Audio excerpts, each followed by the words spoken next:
Comedian Mike Epps traveled to Jackson, Mississippi last week to hand out bottled water to citizens. It is one of the most recent donation efforts that is intended to help that city with its water crisis. We first brought you this story last summer when Jackson, Mississippi's frail water system suffered a days-long outage. And now, some 5 months later, the city, it's still in crisis mode. How?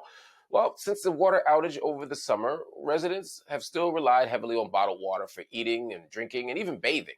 There are at least 5 boil water notices for areas across Jackson. According to the Mississippi State Department of Health, the city is also dealing with elevated levels of lead in the drinking water.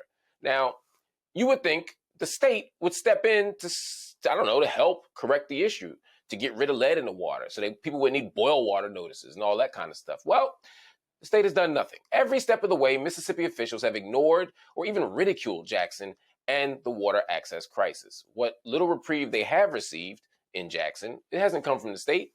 It's come from the efforts of grassroots organizers. Joining me now to help make sense of all of this is the mayor of Jackson, Mississippi, Chokwe Antar Lumumba. My brother, Mr. Mayor, thank you so much for joining us. Thank you for having me. Look forward to our discussion. Where do things stand right now with the water crisis? Well, at this time, water pressure has been restored to all residents, with the exception of a few outlining circumstances, someone who may have a particular issue at their home. But yet and still, even with water restored and the boil water notices by and large being lifted, we are still in a state of emergency. And that state of emergency will remain because we have vulnerabilities, climate change being one, Jackson, becoming a normal circumstance for us to have colder than historically normal temperatures, which freeze our galvanized pipes and lead to challenges within the distribution system. There is light at the end of the tunnel. While I think you were correct to recognize an indifference, a deliberate indifference on the behalf of the state. We have received not only philanthropic support from groups like Mississippi Rapid Response. I thank my brother Mike Epps for coming and demonstrating, not only coming to perform a show, but also coming to show love and pass out water with his time, and that was much appreciated by our residents. But I think that it is important to recognize that we have received a historic amount of funding from the federal government out of the end of the year omnibus bill, which out of both the omnibus bill and other federal provided funds, we have accumulated approximately $800 million to go to this challenge. Now, that money being in hand certainly does provide some ray of hope. However, the efforts to restore, the efforts to create a sustainable, equitable, and dependable system will take years. Mr. Mayor, let me ask you a question about that, Mr. Mayor, because you said with that money in hand, in the past, money that was earmarked for Jackson from the federal government made it to the state, but it didn't get from the State House to the City Hall. Is the money now going to make it to you? Do you actually have it in hand, or are you still forced to trust the Mississippi State House to get the money to you? So through an agreement, and credit is due to Administrator Michael Regan, who, when challenged and said, listen, this isn't our typical circumstance and we have to figure out a new path and in fact, create a new roadmap or playbook, if you will, to how we deal with these circumstances. We were able to agree to a relationship that allowed for us to have the expertise in hand and a third-party manager, along with an agreed order of consent that allows Jackson to have a direct one-to-one relationship with the federal government. And so this is, kind of a new playbook, Mark, if you will, but we believe that it is one that is most beneficial to us. And so this money will go directly to Jackson's challenges, as opposed to what we have historically seen. You're absolutely correct. The challenge historically has been getting it from federal intent into our hands. But we believe that we have identified a means by which we can start the repairs now. Well, I love that. Now, repair is one thing, but then there's also infrastructure building. Over $400 million, as I understood it, was needed to help build infrastructure to fix what was there, but also to kind of rebuild the aging water system.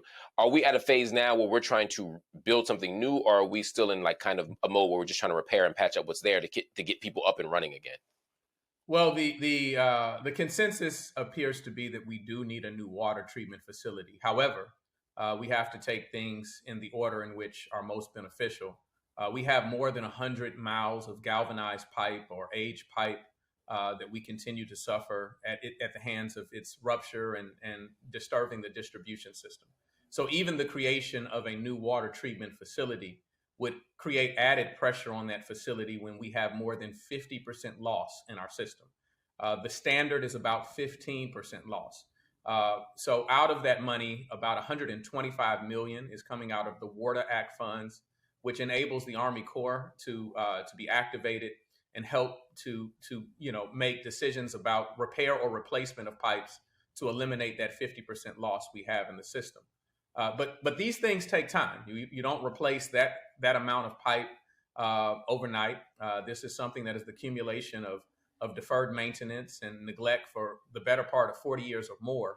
And so it won't take us, 1 or 2 years to get out of it.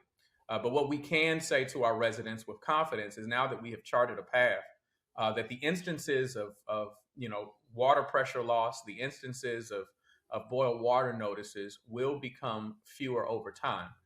In fact, it has become a way of life in Jackson. I'm amazed. Which is tragic. I mean, the idea that you're going to get used to getting boil water notices, people who don't know, that's a notice from the state, in this case, the city, saying to you, your water is so unclean and so dangerous, so unhealthy that you need to boil it before consuming it or using it to avoid any kind of serious health issue. I mean, the fact that that's become normal is tragic.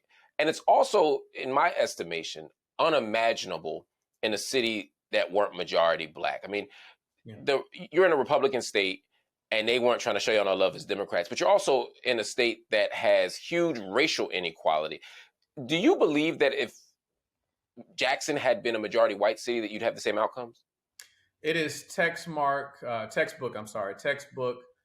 environmental injustice, and that is there's no other way to label it. We could be kind in how we refer to this issue, but the truth is the truth. And had this not been a Black city, I do not believe that we would have suffered at the hands of years, decades of a deliberate indifference.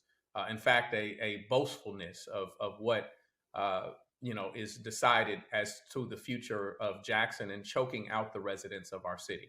And so that is why we have looked to other means. I've always said that if your plan for success is dependent on someone else seeing value in you, then you don't have a plan, you have a wish list.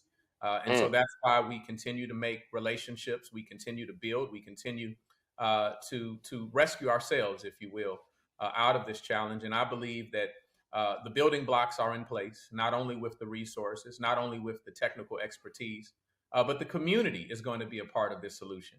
Instead of designing and defending, meaning designing a plan for success and defending the merits of it to the community, we're going to make sure that we continue to engage so that we build a system that is not only reliable, that is not only resilient, but a system which is equitable, that certain parts of our city aren't the ones that are disproportionately affected every time a challenge occurs, whether it's due to weather or some other circumstance.